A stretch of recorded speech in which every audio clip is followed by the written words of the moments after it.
Hi friends, ఈ వీడియోలో వచ్చేసి మనం ఒక కొత్త యూనిక్ మొబైల్ గురించి అయితే తెలుసుకోబోతున్నాం. ఈ మొబైల్ డిజైన్ మీకు చూడడానికి కొంచెం కొత్తగాను వింతగాను కూడా అనిపించవచ్చు. అలాగే దీంట్లో ఉన్న ఫ్రంట్ కెమెరా అస్సలు మీకు కనిపించదు కూడా. ఈ మొబైల్ యొక్క బ్యాగ్స్ చూస్తున్నప్పుడు మీకైతే అవతార్ సినిమా కంటికి కనిపించేస్తుంది. ఆ మొబైల్ మరేంటో కాదు, ZTE వాళ్ళకి సంబంధించిన నోబియా Z60 అల్ట్రా. ఈ మొబైల్ యొక్క డిజైన్, ఫ్రంట్ కెమెరా, ప్రైస్ మిమ్మల్ని అయితే ఖచ్చితంగా ఇంప్రెస్ చేస్తాయి.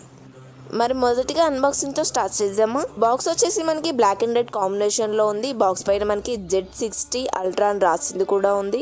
బాక్స్ ఓపెన్ చేస్తే మనకి మొదటిగా మొబైలే కనిపిస్తుంది. మొబైల్ తీసి పక్కన పెట్టేస్తే కింద మరొక బాక్స్ ఉంది. అందులో ఏముంటుంది అదే తెలుసు.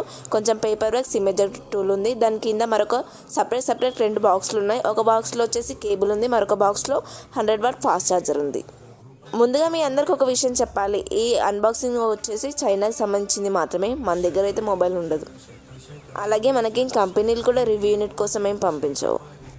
రివ్యూ యూనిట్స్ మనకేం రావు కాబట్టి ఇన్ఫర్మేషన్ అనేది జెన్యూన్గా ఉంటుంది. జెన్యూన్ ఇన్ఫర్మేషన్ కావాలంటే వెంటనే మన ఛానల్ని సబ్స్క్రైబ్ చేయండి. అలాగే బెల్ ఐకాన్ ఆన్ చేసుకోవడం అస్సలు మర్చిపోద్దు.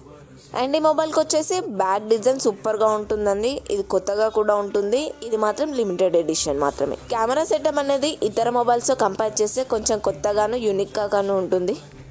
నార్మల్గా మనం చూస్తే కెమెరాస్ అన్ని కూడా లైన్లో ఒక ఆర్డర్ వైజ్గా పెడతారు. అండ్ కెమెరా సైజెస్ అనేవి కూడా కొంచెం చిన్నగా ఉంటాయి. కానీ మొబైల్లో ఉన్న కెమెరా సెన్సర్స్ అన్ని పెద్దవి కాబట్టి ఈ కెమెరా యొక్క డిజైన్ చూస్తే మాత్రం ఎవరైనా ఖచ్చితంగా గుర్తుపడతారు, డిజైన్ కొంచెం వెరైటీగా డిఫరెంట్గా ఉంది అని. ఇక ఈ మొబైల్కి సంబంధించిన డిజైన్ చూసుకున్నట్లయితే ఫ్లాట్గా బాక్సీ టైప్లో ఉంది. ఫ్రంట్ వచ్చేసి డిస్ప్లే ఫ్లాట్గా ఉంది. బెజల్స్ అనేవి తక్కువగా ఉండి ఎడ్జ్ టు మనకు కనిపిస్తుంది. అండ్ ఇందులో మీరు గుర్తించాల్సిన విషయం, మీకు ఎక్కడ కూడా ఫ్రంట్ కెమెరా అనేది కనిపించదు.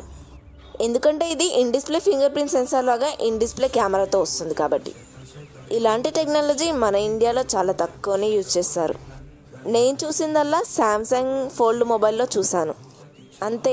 నేను చూసిన దాంట్లో ఇంకా వేరే ఏ మొబైల్స్లో కూడా ఇన్ డిస్ప్లేతో రాలేదు కెమెరాస్ అనేవి. ఇన్ డిస్ప్లే కెమెరా టెక్నాలజీ అనేది బాగుంది, కానీ ఫొటోస్ అనేవి కొంచెం తక్కువగా క్వాలిటీ వస్తాయి. ఇది కొంచెం డెవలప్ అయితే కానీ ఫ్యూచర్లో అన్నీ వచ్చే ఫ్లాగ్షిప్ మొబైల్స్లో ఇదే కెమెరాస్ తీసుకురావడానికి ట్రై చేయొచ్చు. మీకు ఆల్రెడీ ఈ మొబైల్ యొక్క డిజైన్ ఇంకా కెమెరా గురించి చెప్పాను కదా. ఇక మిగిలిపోయింది ఈ మొబైల్ యొక్క ప్రైస్. ఈ మొబైల్ ప్రైస్ వచ్చేసి జస్ట్ 49,000కి తీసుకొచ్చారు, అది కూడా చైనాలో. ఈ మొబైల్ ప్రైస్ ఇంతనా అనుకునే ముందు ఈ మొబైల్ యొక్క స్పెసిఫికేషన్స్ స్క్రీన్ పైన వేసాను, ఒకసారి వెళ్ళి చూసేయండి. 6.8 inches AMOLED display, Snapdragon 8 Gen 3 processor, 50+50+64 MP cameras, 6000 mAh battery, 80W fast charger, IP68 water rating, DTS:X support. మీరే చెప్పండి, ఈ స్పెసిఫికేషన్స్కి 50,000 వర్తా కాదని చెప్పి. ప్రస్తుతానికి ఇండియాలో స్నాప్డ్రాగన్ 8 Gen 3 ప్రాసెసర్తో ఐకు మాత్రమే 50,000కి వస్తుంది. అదే OnePlus అయితే 60,000 ఉంది. సో వీళ్ళు కూడా అదే ప్రైస్లో తీసుకొచ్చారు, కాకపోతే కొంచెం యూనిక్గా తీసుకొచ్చారు. నలుగురిలో మీరు ఉంటే కనుక మీ మొబైల్ కొంచెం డిఫరెంట్గా కనిపిస్తుంది.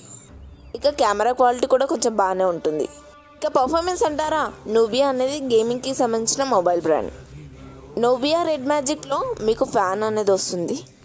గేమింగ్ని కంటిన్యూగా ఆడే వాళ్ళకి అలాంటి ఫ్యూచర్ని అయితే వీళ్ళు యాడ్ చేశారు. ఇది వచ్చేసి ఫ్లాగ్షిప్ కెమెరా మొబైల్, దీంట్లో ఫ్యాన్ అయితే రాదు. ఇక కొంతమంది వచ్చేసి ఈ మొబైల్ ఇండియాకి రాదు, మాకెందుకు చెప్తున్నావు అంటారు.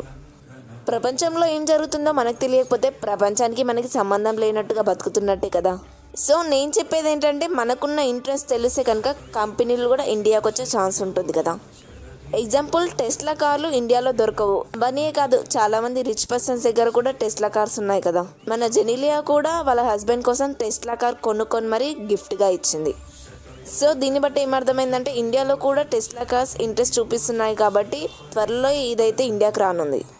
సో మన ఇంట్రెస్ట్ ఉంటేనే ఆ కంపెనీ అనేది ఇండియాకి వస్తుంది, అది నువ్వు గుర్తుపెట్టుకుంటే సరిపోతుంది. ఈ ఛానల్ అనేది మీకు జెన్యూన్ ఇన్ఫర్మేషన్ ఇవ్వడం కోసం మాత్రమే, కానీ ఇతర ఛానల్ లాగా స్కామ్ చేయడానికైతే కాదు. ఇది మీకు అర్థమైతే కనుక మీరే మన ఛానల్ని సబ్స్క్రైబ్ చేసుకుంటారు. ఇక నేను ఉంటాను మరి, బాయ్.